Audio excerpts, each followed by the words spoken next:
शहंशाह, हमने सलीम से बात करने का बहुत प्रयास किया, परंतु वो कुछ सुनना ही नहीं चाहते।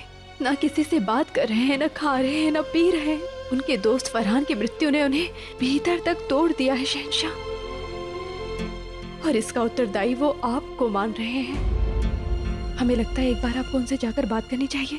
हो सकता है कुछ बात बने।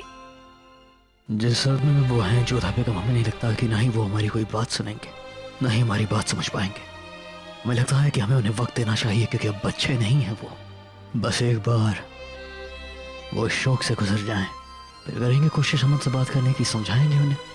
क्यों बार बार ईश्वर हमारी परीक्षा ले रहे हैं, और क्यों हर बार ये परीक्षा हमारी संतान से जुड़ी हुई होती है शहंशाह? पता नहीं क्या लिखा है सलीम के भाग्य में।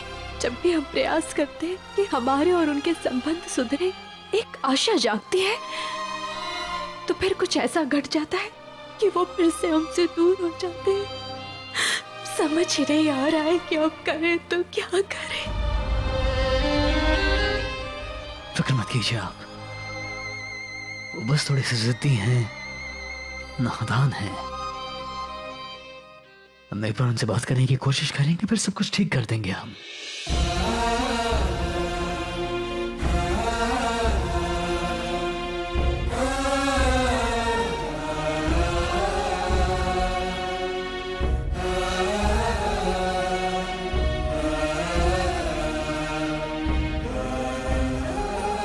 लेकिन अब एक सवाल है जो हमारे जहन में घूम रहा है जोधा बेगम। जब हम फैसला कर ही चुके थे कि हम बेला का निकाह फरहान से कराएंगे, तब फिर किसने फरहान का कत्ल किया? अब अगर एक बार हमारे सवाल का जवाब मिल जाए, तब हमें यकीन है कि शेखू बाबा के जो सवाल हैं उनके जवाब भी उन्हें मिल जाएंगे।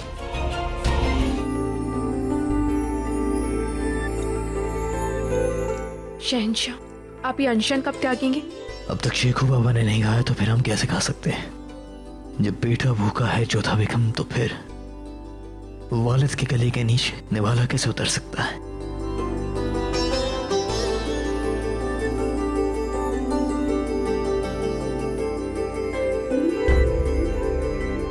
और यदि बेटे का मन ठीक हो रहा हो तब? हाँ शहंशाह, सलीम का मन पहले से ठीक है। हमने स्वयं उन्हें घोड़े पर बैठ के कहीं जाते हुए देखा है। उन्होंने एकांतवास त्याग दिया है। अब आप भी भोजन कर लीजिए।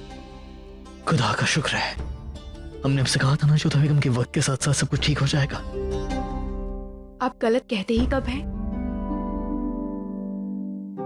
पर शहंशाह, अभी तक उनके मन में से ये बात नहीं निकली है कि जो कुछ भी हुआ है उसके पीछे कारण आप हैं। उस गलतफहमी को भी हम उनके जहन से दूर कर देंगे। खैर, लेकिन आप हर बात पर फिक्रमंद होने की आदत कब दूर करेंगे खुद से? जब देखो बात बात पर फिक्र मोल ले लेती हैं। आप भी तो करते हैं ना शहंशाह?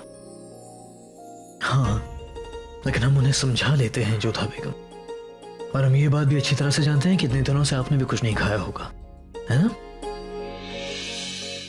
चलिए आइए, दोनों साथ मिलकर खाना खाते हैं। आइए।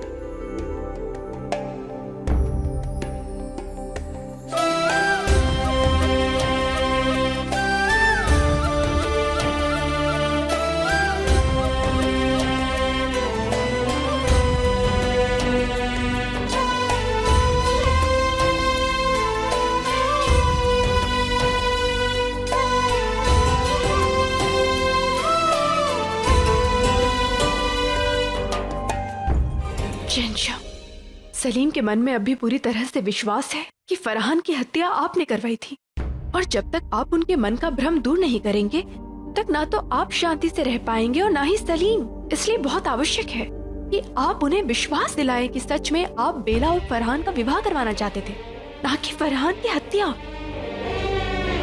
लेकिन अभी वो सदमे में है, और वो तब तक रहेंगे जब तक आप उनसे ठीक से बात नहीं करेंगे शहंशाह। शहंशाह, कहीं सच बताते बताते बहुत देरी ना हो जाए, हमारा बच्चा सलीम कहीं हमसे बहुत दूर ना हो जाए। इसलिए हमारे खातिर आप और विलंब न कीजिए और शीघ्र इस और पहल कीजिए।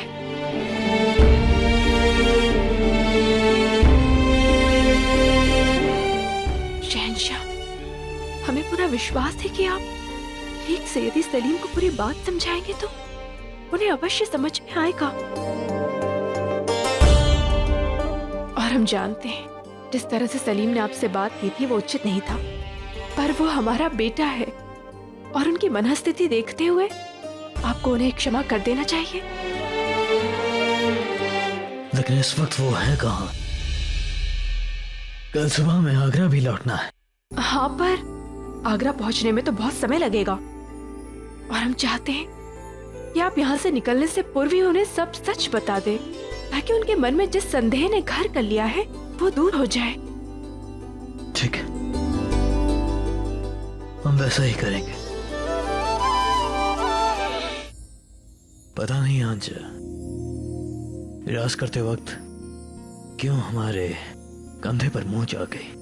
खैर, आज फिर से शेखू बाबा ने आगरा छोड़कर जाने की जिद करी है। फिर से? फिर आपने क्या कहा? एक वालिद तो खामोश रहा जोधा बेगम, लेकिन एक शहंशाह ने अपना हुक्म सुना दिया उन्हें कि वो आगरा छोड़कर नहीं जाएंगे। फिर वो आपसे रुष्ट हो गए होंगे। अब क्या कर सकते हैं, हमारी भी मजबूरी थी। अगर एक वालिद होने के नाते उन्हें समझाने की कोशिश करते हैं तो वो हमारी बात बिल्कुल नहीं मानते। हम करना तो नहीं चाहते थे ऐसा, लेकिन करना पड़ा। आराम से जोधा बेगम से बहुत ज्यादा गर्म है।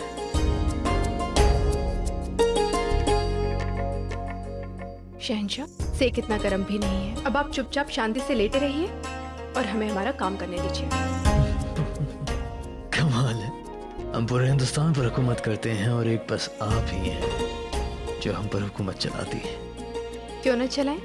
हम मरियम उस जमानी हैं और हम चाहते हैं कि हमारे हुक्म की तामील हो। आपके आदेश का पालन होगा महारानी जोधा। आपके मुख से हमें शुद्ध हिंदी सुनना बहुत अच्छा लगता है और आपकी जुबान से उर्दू हमें बहुत भाती है। ठीक है, आपके हुक्म की तामील होगी। वैसे जोधा बेगम, हमारे निकाह की सालगिरह है और हम अपनी सालगिरह पर पूरे आगरा को दुल्हन की तरह सजा देंगे और हम चाहेंगे कि इतने सालों के बाद भी अब फिर से एक दुल्हन की तरह शर्मा कर हमारे करीब आए। वाकई इतने सालों के बाद अब जरा भी नहीं बदली हैं जोधा बेगम। क्या आपने बंगाल का काला जादू सीख लिया है? हमने तो कोई काला जादू नहीं सीखा है, परंतु हमें ऐसा लग रहा है जैसे आप अपनी बातों का जादू हम पर चलाना चाहते हैं। हम बिल्कुल बातें नहीं बना रहे हैं जोधा बेगम, लेकिन इतने सालों में अब जरा भी नहीं बदली है। हाँ, पर इन बीते हुए वर्षों में आपके भीतर बहुत सारे अंतर आ गए हैं। जैसे क्या? जैसे पहले आप दिमाग से सोचा करते थे, अब आपके दिमाग पर आपका दिल हावी हो गया है। सब आपकी वजह से जोधा बेगम, लेकिन आप कभी मत बदलिएगा। पहले की तरह हमारे करीब आइए। आइए शहंशाह। जोधा बेगम, हमारा मुंह जल गया। क्या बात करें, हमें क्षमा कर दीजिए शहंशाह। देखिए देखिए देखिए,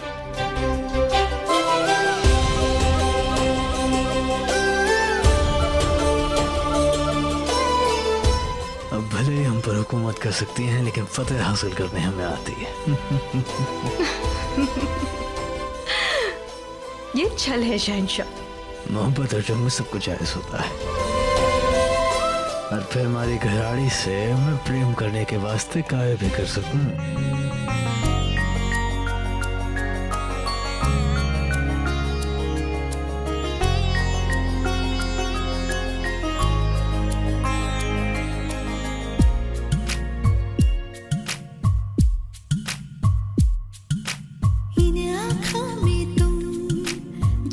शहंशाह, आप सदा ऐसे ही रहना। आपके क्रोध से हमें बहुत डर लगता है। और हमारी मोहब्बत से? मन की शांति। तो फिर जिंदगी भर आपके दिल में सुकून रखने के लिए हम उससे बेइंतहा मोहब्बत करेंगे जोधा बेगम।